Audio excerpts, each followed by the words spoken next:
In the haunting silence of the Kentucky night, 1851, cruelty was not hidden, it was law. Overseers roamed the plantations like wolves among sheep, and pain was their language of power. But one woman, a slave named Judith, learned that even in chains, the human spirit can burn hotter than the oil she would one day use for revenge. This is not a tale of freedom won, it's a tale of vengeance that burned brighter than mercy. Judith was a woman of quiet storms, her silence more powerful than any scream that could rise from the fields. She had lived her entire life beneath the weight of another man's shadow, her hands blistered from cotton, her back marked by the overseer's whip, and her spirit pressed into the soil of the Kentucky plantation where the sun never seemed to shine for her kind. From sunrise to sundown, she moved through her days like a ghost among the living, her face expressionless, her eyes lowered, her breath measured between fear and endurance. The overseer, a man whose cruelty seemed endless, found perverse pleasure in breaking what he thought could not break. To him, Judith was not a woman, not a soul, but a body to command, a target to humiliate, a reminder to others of what defiance would cost. He watched her like a hunter waiting for weakness, and she had learned that every mistake, every moment of exhaustion, every delay in her work could invite the sting of his whip across her back. In those days, the fields of Kentucky were a theater of pain. The cries of men and women were part of the daily rhythm, blending with the sound of insects and rustling leaves. Judith had long since learned to work through pain, to keep her hands steady even when her skin split open, to keep her steps measured even when her feet bled. Her world was one of routine brutality, but beneath that stillness, something darker brewed. Not madness, not surrender, but a quiet form of resistance that only those who have suffered long enough can understand. The overseer never noticed it, the slight tightening of her jaw when he shouted her name, the glint that passed through her eyes when his back was turned, the way her silence grew heavier with each passing day. Every slave on that land knew his name and feared it. He was known for his temper, for the way he carried his whip like it was part of his arm, for how he smiled when others cried. But with Judith, his cruelty took on something more personal. He saw in her a strength he couldn't control, and it infuriated him. Her silence taunted him. Her obedience enraged him because it wasn't submission, it was survival. She didn't beg, didn't cry when punished, didn't plead for mercy. That quiet defiance was a mirror that showed him his own weakness, and so he sought to destroy her spirit completely. Nights became a curse for Judith, for when the moon rose, so did his desire to torment her further. The sound of his boots on the dirt outside the quarters filled her with dread, and the slaves who shared the room would turn their faces away, knowing there was nothing they could do. Judith endured each visit in silence, her tears hidden, her rage buried deep like roots under hard earth. There were days when she would stare at the fire in the kitchen, the way it danced and hissed when the oil bubbled above it. She would feed the flames wood and scraps of cotton, watching how it consumed everything without hesitation. That fire spoke to her in ways no human voice could. It was wild, untamed, honest. It destroyed and purified at once. In it, Judith began to see the reflection of her pain, the same heat that burned inside her chest every time the overseer's laughter echoed behind her. The women around her whispered that she should keep her head down, that revenge was a white man's sin, that God would deliver justice in time. But Judith's God had gone silent, or perhaps he had never listened at all. The only thing that listened now was the fire, the oil that simmered beneath it, the rage that simmered within her. Her life was not her own, but her thoughts were. In those thoughts, she built a world where the overseer no longer had power, where his screams filled the night instead of hers. She imagined it in pieces, the way he would stumble, the way he would shout her name not in command but in agony. And though she never spoke of it, those images gave her strength. Each lash she endured became another spark, another drop of oil waiting to boil. The others saw only her stillness, but inside Judith was becoming something else entirely. Not a victim, not even human as she once understood it, but a force molded by pain and waiting for its moment to strike. The days dragged into months, and the overseer's hatred grew sharper, his control more violent. Judith's body bore the scars, but her mind became her weapon. She studied him, his habits, his arrogance, the times he lingered in the kitchen, the way he trusted her to pour his drink or tend the fire. He never thought she could think, never believed she could feel beyond fear. To him, she was another tool on the plantation, one to be used until she broke. But Judith had no intention of breaking. She moved like she always did, quiet and obedient, her eyes lowered, her face empty. But inside, every moment was measured, every act rehearsed in silence. The overseer saw nothing unusual. To him, Judith was defeated, a woman too crushed to resist. But those who looked closer, the older slaves, the ones who had lived long enough to recognize the signs, saw the danger forming in her stillness. There were nights when they would see her sitting near the dying embers of the fire, her eyes reflecting the glow, her expression unreadable. Some said they saw something almost supernatural in her calmness, as if the spirits of the dead whispered in her ear, urging her towards something irreversible. And as the year 1851 dragged on, the air itself seemed to grow heavy around Judith, as though the land sensed that something terrible was coming, something that would change the way every soul on that plantation remembered her name forever. The overseer's nightly visits were the kind of evil that stripped the world of light, the kind of horror that lived not in sudden terror, but in repetition, in the slow corrosion of the soul. Every slave on the plantation knew what those footsteps meant when they echoed through the dirt paths between the quarters, the creak of the door, the hiss of his voice demanding silence. Judith felt his shadow before he arrived, the smell of sweat, liquor, and cruelty filling the air. It had become a ritual of torment that the night itself seemed to dread. He came when the others were too afraid to move, when the wind was still, when the only witnesses were the stars too far away to care. Judith had endured those nights not with tears but with a suffocating stillness, her body trembling only on the inside where he could not see it. Each time he left, she felt less of herself remain, as if pieces of her humanity were being taken away and buried somewhere beneath the moonlight and the broken soil of Kentucky. The overseer believed he had conquered her, that he had erased the will of the woman who once dared to meet his eyes. He mistook her silence for submission, her calmness for fear, her compliance for defeat. But in that silence, Judith began to understand the language of suffering, not as weakness, but as endurance. Every act of cruelty taught her something about the man who tormented her. She learned his patterns, the sound of his boots when he was drunk, the way he gripped the whip differently when he was angry, the way his breath changed when he was about to strike. Pain became her teacher, fear her warning bell, and every moment of his abuse carved a memory into her body that she would later turn against him. The nights blurred together, marked by the same horror, the same choking dread. Yet somewhere inside her the heat of rage began to rise. It was not wild, it was not loud, it was slow and steady like embers beneath ash, feeding on every humiliation, every bruise, every scream she had swallowed. The overseer did not see it, because cruelty makes men blind. He did not see how her eyes followed the fire in the kitchen, how her hands trembled not from fear but from control. He did not see that she was no longer afraid of him. She was only waiting for something he could not imagine, a moment when all the power he believed he had would be turned against him. The other slaves whispered in fear about Judith's misfortune.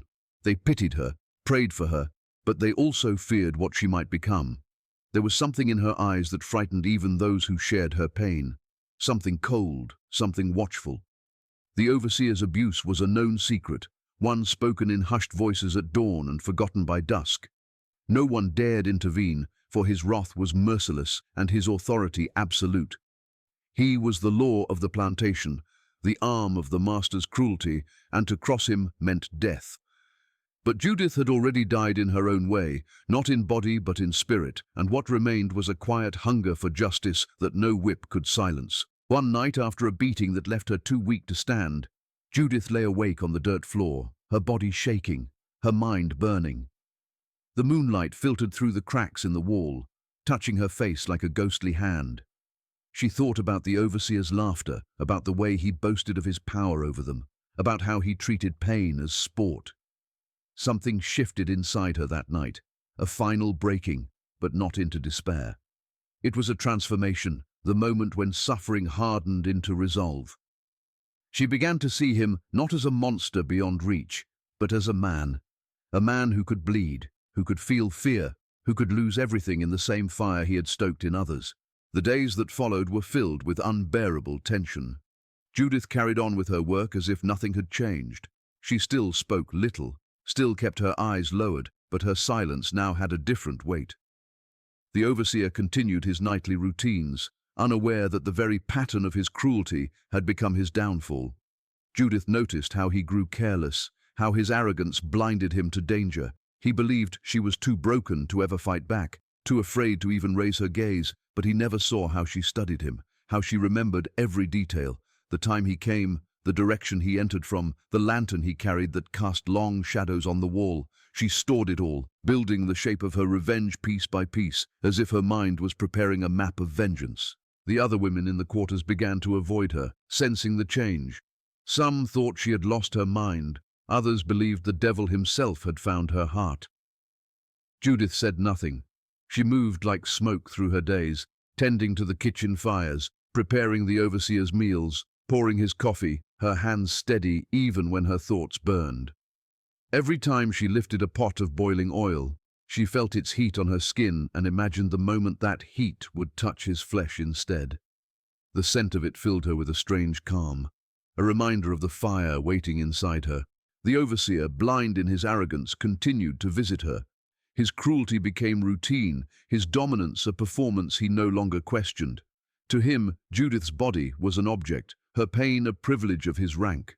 But one night, when the air was heavy with storm and the plantation lay silent under the dark sky, the cycle would change.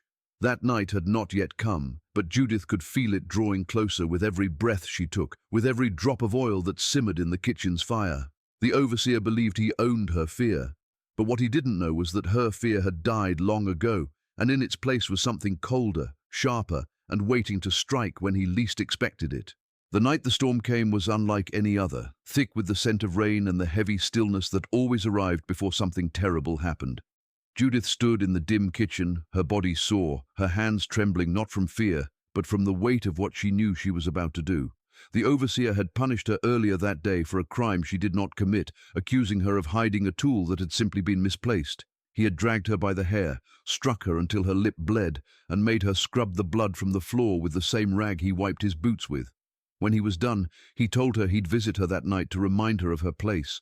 But Judith already knew her place, and it was not beneath him anymore. The pot of oil simmered on the stove, the fire beneath it alive and hungry, whispering to her like an old friend.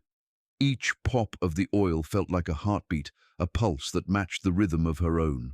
The kitchen was warm, too warm, and the flickering light from the fire danced across the walls, making shadows that seemed to move like ghosts. Judith stared into the pot, watching the oil darken, seeing in its surface not her reflection, but his. The overseer's face twisted in anger, in cruelty, in arrogance. She could smell the sharpness of the oil, feel the heat rise and touch her skin, but she did not move away. Her thoughts were steady, her breathing slow. She had thought of this moment for weeks, perhaps months, though she hadn't known what it would take to push her over the edge. Now she knew. Every scar, every humiliation, every scream she had swallowed had led to this. Outside, thunder rolled across the fields like a warning, but Judith felt no fear. The overseer would come soon. He always came when the others were too afraid to look up, when the night was thick and no one would dare intervene. She heard the first footsteps in the distance, slow and confident, the rhythm of a man who believed the world belonged to him. Each step echoed through her chest, not as dread, but as a countdown. She reached for the iron handle of the pot, testing its weight, feeling the burn against her palms, even through the cloth she wrapped around it. Her heart pounded, but her mind was clear, every detail fixed. The position of the door, the sound of the hinges, the path he would take through the room. The door creaked open, and the overseer's shadow stretched across the floor before him. He smelled of whiskey and sweat, the same scent that had haunted her for so long. His voice slithered through the air, mocking, cruel, calling her name in that tone that made her skin crawl. He thought she would tremble, that she would stand there, frozen as always. Judith kept her back turned to him, pretending not to hear, her hands steady as she stirred the oil one last time.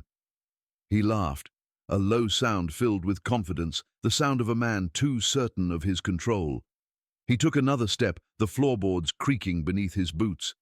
Judith could feel him closing in behind her, close enough that she could sense his breath, the stench of it mixing with the smoke rising from the fire. He reached out, his hand brushing her shoulder, rough and possessive.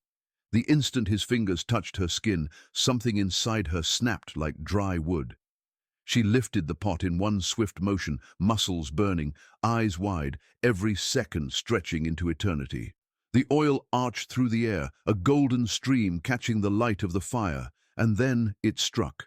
The sound that followed was not human, a scream so raw it seemed to tear through the walls and into the night itself. The overseer stumbled back, clawing at his face as the oil burned through flesh, searing skin, blinding eyes, melting the arrogance from his voice. Judith stood still, the empty pot in her hands, watching him writhe, the firelight reflecting off the oil that still clung to his face. His screams filled the air, echoing across the quiet fields, and for a moment, everything else stopped. The storm outside broke open, thunder shaking the ground as rain began to pour, hissing against the flames that licked at the hearth. The other slaves woke to the sound but dared not move, dared not speak. They knew something had happened, something beyond the reach of punishment or forgiveness. The overseer's cries grew weaker, more desperate, and Judith did not move. She could smell the flesh burning, the mixture of oil and sweat and pain filling the room until it was almost unbearable. Yet she felt no triumph, no satisfaction, only the heavy stillness of release, as if the weight of years had finally fallen from her shoulders. The overseer stumbled out into the rain, his hands clawing at the air, his eyes ruined, his voice now a hoarse whisper. Judith watched him disappear into the darkness, the rain washing away the traces of oil from her hands but not from her memory. The fire in the hearth crackled softly, calm again, indifferent to what it had witnessed. She set the pot down gently, her breathing slow, her face expressionless. Inside her, there was no joy, only silence. A deep, hollow quiet that came when fear was gone and nothing was left to replace it. Outside, the rain fell harder, the thunder rolling on like the earth itself was speaking. The slaves whispered her name in disbelief, some in awe, some in terror, not daring to look her in the eyes. Judith stood in the doorway, her dress clinging to her skin, her hair damp with sweat and rain. She could see the overseer's figure still crawling in the mud, his body shaking, his voice now nothing more than a broken sound. She did not follow, did not hide. She simply stood there, her body still, her eyes fixed on the storm, as if waiting for it to wash everything away. The fire behind her flickered, and the scent of oil still lingered in the air, mingling with the rain and the faint traces of smoke. The moment the overseer's screams tore through the night, the plantation changed forever. The sound traveled across the fields like a curse, cutting through the rain, waking every soul who had learned to sleep lightly out of fear. The slaves stirred in their quarters, their hearts pounding, unsure whether to pray or stay silent. None of them had ever heard a sound like that before, not from the lash, not from punishment, not even from death.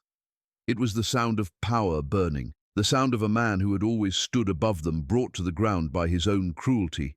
In the kitchen, Judith stood motionless, her hands still trembling from the heat of the pot, her chest rising and falling with the rhythm of the storm outside. The oil's scent clung to her skin, sharp and heavy, mixing with the smoke that curled from the dying fire. Outside, the overseer stumbled through the rain, his eyes gone, his face a ruin of pain. He clawed at the air, crying for help, calling for the master, but no one came. The rain poured harder, washing his blood into the dirt, soaking his clothes, and drowning his cries in thunder. The slaves who dared peek through cracks in their walls saw him, saw the once proud man who had ruled their every breath now crawling like a wounded animal. They whispered to each other in disbelief, some crossing themselves, others clutching at their chests as if afraid even to think the name of the woman who had done this. Judith, a name that until that night had meant nothing more than another slave among many, now carried a weight that made the air itself heavy. The master's house, standing at the far end of the property, glowed with candlelight. The sound of chaos had reached even there. The master's dogs barked wildly, the servants rushing to the porch, holding lanterns against the storm to see what madness had erupted in the night. They saw the overseer collapsing in the mud, his hands over his face, screaming words that no one could understand. His voice was hoarse, his words slurred with agony, but through the storm they made out one name, repeated again and again, a name spoken with terror and rage, Judith. They dragged him inside, his skin blistered and raw, his eyes blackened and blind, his breath shallow. The master demanded to know what had happened, but the overseer could only scream and curse, his mind shattered by the pain. In the kitchen, Judith had not moved. The rain beat against the windows and the fire had burned down to embers. Her dress clung to her body, her hands slick with oil and rainwater. She stared at the floor, her expression unreadable, her body still trembling but not from fear. The silence around her felt endless, broken only by the distant shouting from the master's house. She could hear the horses being saddled, the sound of men's voices growing louder as they prepared to come down to the quarters. Every part of her told her to run, to hide, to beg for mercy. But Judith did none of those things. She simply stood there, her body rigid, her mind lost somewhere between horror and freedom. The slaves began to gather quietly outside the kitchen, drawn by something they didn't fully understand. They looked at her with a mixture of awe and fear, none daring to speak her name aloud. Some thought she was possessed, others thought she had been touched by God himself, that the fire she had used was holy, sent to punish the wicked. No one moved closer, for they could see in her eyes something not human anymore, something that had seen too much and returned from it unchanged. The rain soaked them all, lightning flashing across the sky, illuminating the faces of men and women who had long forgotten what justice looked like. When the riders from the master's house arrived, torches cutting through the darkness, the plantation held its breath. The men dismounted, their boots sinking into the mud, their eyes darting around for signs of danger. They entered the kitchen and found Judith standing by the stove, her hands folded, her face calm. The overseer's screams still echoed faintly in the distance, carried by the wind, but inside the room it was quiet. Too quiet. The men hesitated. They had expected a scene of madness, a woman crazed by guilt or fear, but instead they found a figure so composed it unsettled them. Her stillness was more frightening than any act of violence. One of them raised his whip, his voice trembling as he ordered her to speak, to explain what she had done. Judith said nothing. She didn't flinch, didn't cry, didn't even look up. They dragged her outside, into the rain, her bare feet sinking into the mud. The other slaves watched from the shadows, their faces hidden, their hands trembling. None dared to intervene. The men shouted, their torches flickering, their rage mixed with something they couldn't name: fear.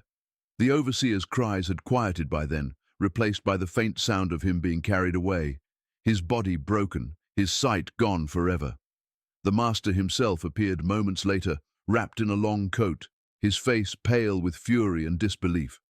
He stared at Judith for a long time, searching her expression for something he could recognize: fear, regret, pleading. But he found nothing. She stood before him, the rain washing the oil and blood from her hands, her eyes fixed on something far beyond the moment.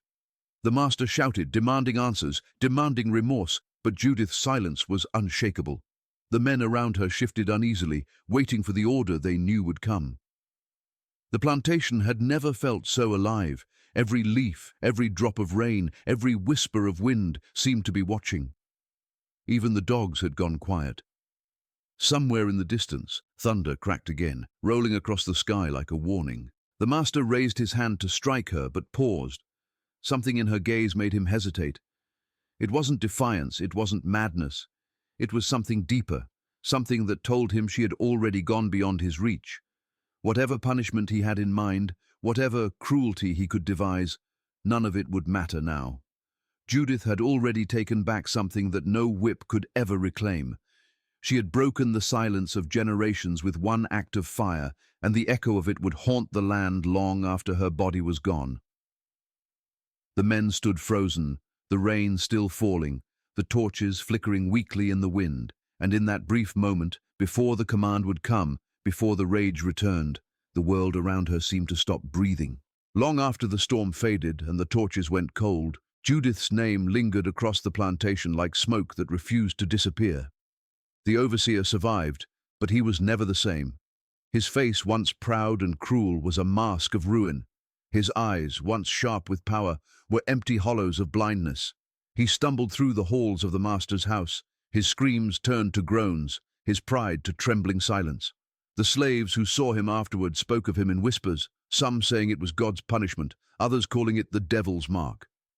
The master had him taken away after a few days, his madness unbearable, his body reeking of burned flesh. No one saw him again. But the story of that night spread faster than any order could silence it. Judith, the woman who once worked quietly in the kitchen, had done what no man dared. She had made the overseer bleed. She had made him cry for mercy, and in doing so, she had changed something deep in the hearts of those who had lived too long in fear. The slaves spoke of her in secret, their voices trembling not from fear of punishment, but from the weight of awe. Around the fires at night they repeated the story, each version growing with new details. Some said she never flinched when they took her away. Some swore her eyes glowed with fire when the overseer screamed. Some believed she was not punished at all because the master feared her spirit. The truth became blurred between fact and legend, but the power of her name remained. Judith became a whisper in the night, a story told to remind them that even in chains, a person could still strike back. Her name was both a warning and a prayer. A warning to the masters, and a prayer for those still bound by them. The kitchen where it happened was never the same. The smell of oil lingered long after, no matter how much they cleaned, and the stains on the floor refused to fade. New slaves who came to work there spoke of feeling watched, of hearing the faint hiss of oil bubbling when the fire was lit, even when no pot sat above it. Some said that Judith's spirit stayed behind, walking in the shadows, her footsteps soft, her presence heavy. Those who believed she had died said she did not die in vain, that she had become something larger, something eternal, a reminder that even under cruelty's weight, the fire of vengeance could still burn. The master, fearing the spread of unrest, ordered the story buried. He forbade anyone from speaking her name, threatening to whip or sell anyone caught whispering about that night. But fear only fed the legend. The more they tried to erase her, the more powerful her story became. It spread from plantation to plantation, carried in hushed tones by field hands and house servants, reaching places where no one had ever seen her face, but all knew her name. Judith, the woman who blinded the overseer. Judith, the one who struck fire into the heart of tyranny. Her act was not spoken of as murder, but as reckoning, a moment when the scales of suffering tilted, even if only for a heartbeat, in favor of those who had been forgotten by mercy. Years passed, and still her name survived in whispers. Children born into bondage grew up hearing her story, mothers warning them to be careful yet proud of the courage that name carried. Men spoke of her when they dreamed of running north, saying that if Judith could face the overseer's wrath and live to tell the tale, then maybe freedom wasn't so impossible after all. Her memory became a shield against despair, a spark of something defiant that no chain could break. Some said she was sold, others said she was hanged, and a few believed she walked away into the woods that night and never looked back. No one truly knew what became of her, but it didn't matter. In the minds of those left behind, Judith had already become something death couldn't claim. Even the white men whispered about her when they drank. The story spread among overseers and masters as a cautionary tale. They spoke her name with anger, but also with fear, warning each other that slaves were not beasts, that even the most obedient could one day turn on them. Judith had shattered their illusion of control. She had shown them that cruelty could breed courage just as easily as submission. And though they would never admit it, every overseer who raised a whip after that night remembered the hiss of boiling oil and the sound of a man's scream cutting through the rain. Her act had burned itself into their memory as deeply as it had into his flesh. The land itself seemed to hold the memory. On stormy nights, when the wind howled through the trees and the rain beat down on the fields, some said they could hear it again. The cry of the overseer, the crack of thunder, the whisper of Judith's breath carried on the wind. The old slaves would cross themselves and mutter prayers, while the young ones would listen with wide eyes, imagining the woman who had done the unthinkable. She had become more than a story. She was a haunting, a reminder that the world could bleed both ways. Long after the war ended and the chains were broken, the legend of Judith lived on in songs, sung quietly among freed families. Her name appeared in old letters, in faded diaries of women who remembered her courage. Some said she had been seen years later in another state working under a different name, her hands scarred but her spirit whole. Others said she was buried near the edge of the plantation under an unmarked tree where no one dared to step. Yet no one could prove it. To most, she was no longer a person at all, but a ghost of justice, a symbol of the fire that still burned beneath the skin of history. And so the story of Judith was passed down through time, not as a tale of tragedy, but of resistance. Her act of vengeance had become a language for those who had no voice, a myth carved into the bones of memory. Every time her name was whispered, it carried the echo of that night. The rain, the fire, the scream, and the silence that followed, the silence that wrapped the land like a shroud, where for once it was not the slaves who trembled, but the men who had always believed themselves untouchable.